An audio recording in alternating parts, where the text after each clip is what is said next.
biyahe na ng Philippine Coast Guard Southeastern Mindanao, sakay ng DRP Malamawi ang ikalawang batch ng mga humanitarian relief goods para sa mga pamilyang naapektuhan ng lindol sa Balut Island, bayan ng Sarangani, Davao Occidental nitong June 26.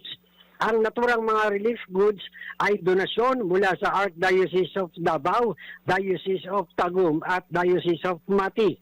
Kabuuang 7.1 na tonelada ng mga food packs, mga tent at inuming tubig ang ikinarga at inihatid sa pakikipagbayan sa Caritas Philippines at Daddy Tama Social Action Network. Ang misyong ito ay bahagi ng patuloy na maritime support operations ng PCG upang matiyak na ang mahalagang ayuda ay makarating sa mga isla at liblib na komunidad na mahirap marating sa pamamagitan ng transportasyong panlupa. Para sa Boses ng Pilipino, nagbabalita ng Todong Lakas, Patrol 24, June Samson sa bagong tunog ng DWIZ 882.